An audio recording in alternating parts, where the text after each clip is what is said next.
Hello guys, so welcome to this session. We are going to talk about Spanish study visa.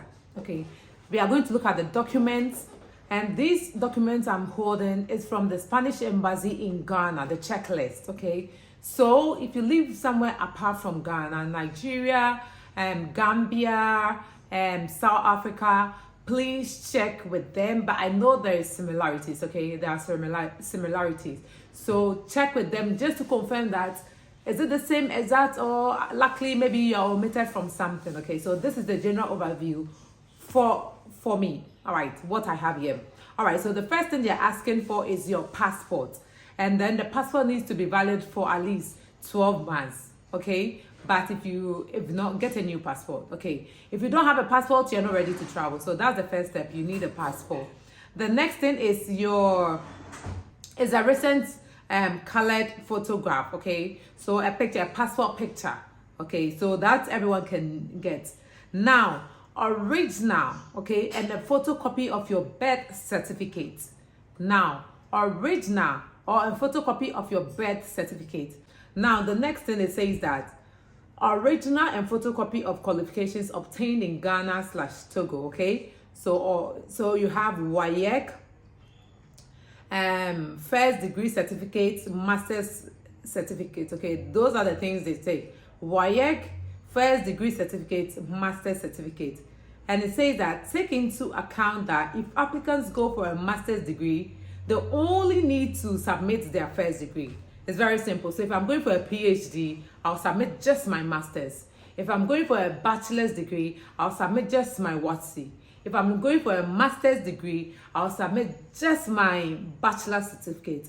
If I'm going for a language course, then I'll submit the highest level of education I have. So if I have a master's, I'll send a master's. If I have a bachelor, I'll send a bachelor. If I have a WATC certificate, I'll submit. Does that make sense? So that's it. The next thing is, if you have other certificates from other countries, you can also submit it. But I never let my students do that. We can skip it. The next thing, police report. Now, here's the catch. If I'm Ghanaian, okay, and if I'm living in Nigeria for the past 6 years, and I'm applying for Spanish study visa, I cannot go to Ghana for a police report, because it clearly states that in the country in which you have been a resident for within 5 years. So for the past 5 years, for example, myself, I have been residing in Spain for more than 5 years now. So since I have my residence, Ghana's police report is of no value here. I have to get the police report from this country. You understand? So that's how it works. So if you are still in Ghana, which I know majority of us are, or if you are in Dubai, I see people from Dubai, Malta. Yes, if you've lived more than 5 years there, then you have to take it from Dubai, the UAEs and stuff like that. But if you've been there less than 5 years, then you have to go back to Ghana, Nigeria, Gambia, and get your police report. Does that make sense? Yes. Then you need a medical certificate. Some people ask why. Because according to them, people from Africa, there are these contagious diseases like tuberculosis and lice. The list is there online, you can check. So they need to make sure you are clear of that. So you need a medical report, okay? And the next thing is medical insurance. And here's where the debate begins. Oh, I can use a medical report from Ghana because they say it covers anywhere except Ghana. No, they want only European or Spanish-based insurance companies. You cannot use a Ghanaian, a Nigerian, a local insurance company. They are not going to accept it. So you need to go online and do your research. And for me, I would recommend Swisscare. Very affordable, very affordable. They respond by email within 48 hours. Not very fast, but reliable, because I tried them. So you can use that. Take note. Medical insurance and not travel insurance. We have travel insurance. We have medical insurance. Medical means that when you come here, you have access to what? Medicals. And then this coverage needs to be a minimum of 30,000 euros coverage. So if insurance company is giving to you, ask them of their minimum coverage. All right, very good. The next thing will be proof of accommodation. Where are you going to sleep? Where are you going to lodge? Okay, so this is where the trick is. Easy. You book an appointment online.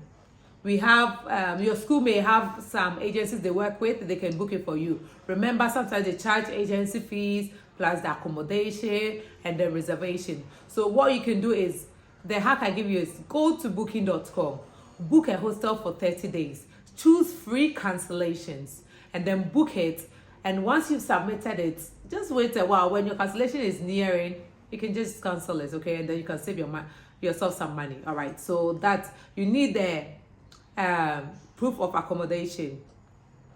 And well, the most important, or let me say one of the most important, is admission letter. Where are you going? Where are you going? Where are you going? Yes, you need your admission letter. The admission letter, remember, people think offer letter is admission letter. So I get people offer letter, they don't pay their agency fees, and then they rush with the offer letter to apply for a visa. If I give you an offer letter, it doesn't mean that you have admissions, okay? Admission letter means you have paid the necessary amount of fees or a percentage of the fees to confirm your admission, not the offer letter. So you cannot use the offer letter as a document of proof of, well, school or whatever it is. So make sure you pay your fees to get the admission letter. And the next one will be proof of income. Hey, the master of all. This, I'll just say it lightly because I'll do a detailed video on proof of funds, proof of income, bank statement, but you need a bank statement. Now, let's do this breakdown. If the course is 1 year, then the amount you want to have in your bank statement should be at this point in time, which is 22nd of December 2025. The EPREM is at 600 euros per person. It means that your personal expenditure. So 600 times 12, that gives you what? 7,200. So your bank statement should be showing this amount because your course is for 1 year. So if your course is for 10 years, 600 times 10. Do the rest of the calculation. Okay, so these are the main documents, okay, that you will need to apply for what? A student visa, Spanish student visa. I'll come up again with a video with prices, money, where you actually have an idea of how much you're going to spend, okay, to get it done. Until next time, bye-bye.